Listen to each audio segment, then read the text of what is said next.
I am Ras Garreth Prince, and I have been advocating for the freedom of cannabis for the past 21 years.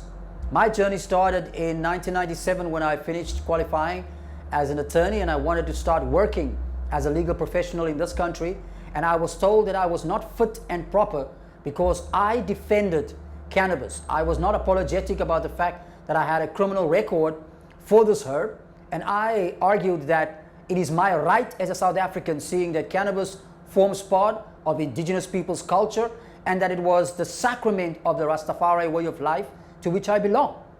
And so in 1998 we had our first Constitutional Court challenge, which went all the way up to the Constitutional Court, and we lost.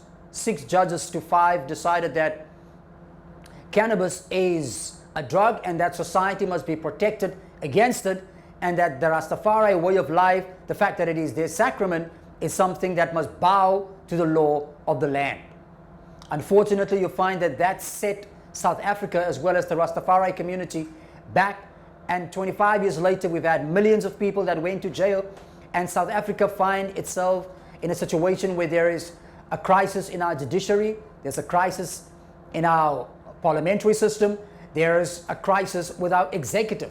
So society at large find ourselves as a crisis, but cannabis has the ability to lift this society out of this crisis if it is that we get with a program. So shortly after the Constitutional Court rendered their judgment in 2018, which was the culmination of a 6-year battle, where I was arrested again in 2012 for cultivating cannabis at my house for my religious usage and medicinal usage, we established the Cannabis Development Council of South Africa, which is a civil body, and our aim is to act as a conduit between government and the ordinary person which doesn't have the ability to voice their concerns.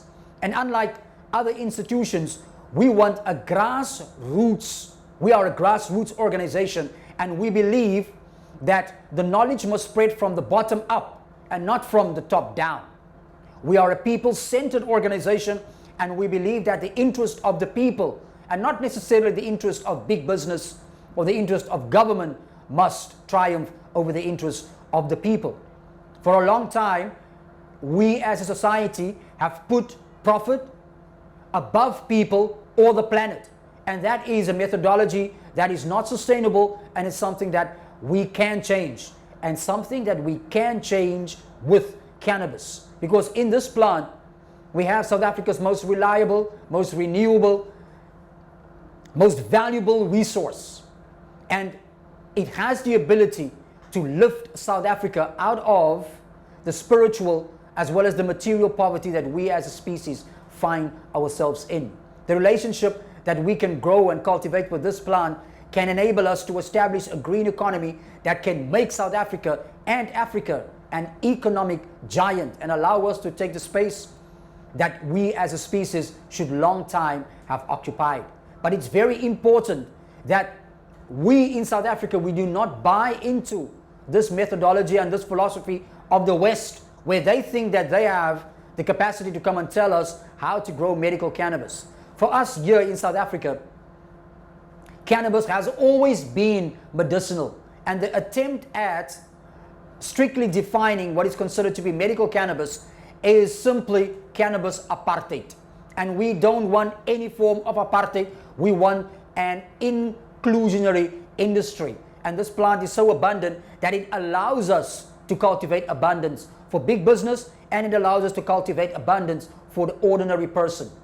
But we have been growing cannabis in this country for hundreds of years. It's what we know. The quality of our cannabis is such that it is highly desired all over the world. So we are saying allow the ordinary person to cultivate their cannabis, and let us then test to what extent it lacks or to what extent it surpasses your cannabis that are grown according to general managerial practices or standard operating procedures. We are not saying that we are against GMPs or SOPs, but we are saying there's a space for them, and don't try and assimilate indigenous knowledge system into your already established standards, because who decided that the West standard should be the one that we all should live up to? We in South Africa and in Africa, we've got a contribution and we've got an opportunity to show the world the quality of the cannabis that we can cultivate here in South Africa. And we know the quality of the plants that we cultivate here is such that it can compete with any other cannabis in the world. And that we here in South Africa with this natural product has the ability to raise South Africa out of poverty.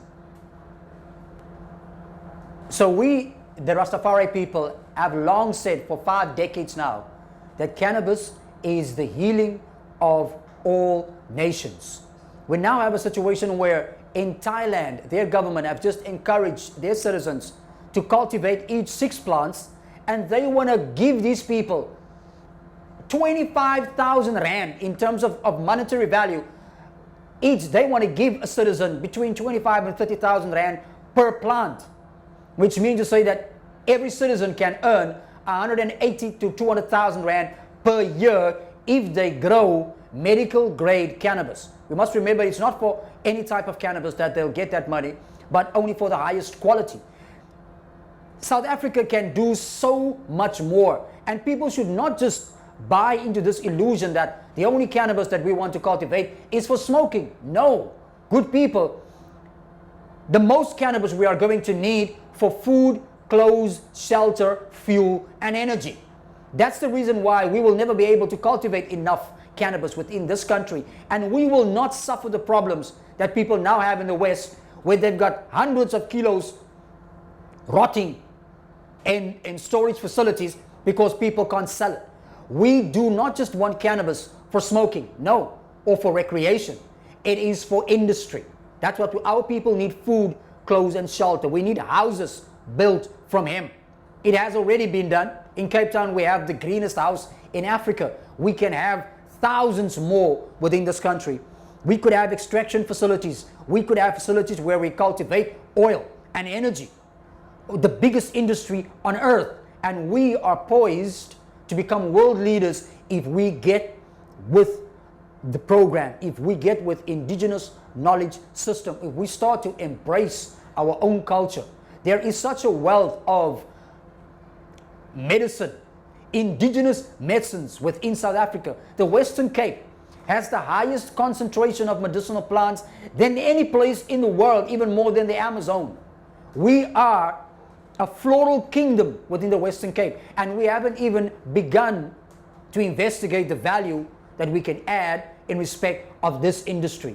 Let us make use of what we have to get what we want as a society, and in the process create a green, sustainable, reliable, and renewable industry that is going to sustain generations after us.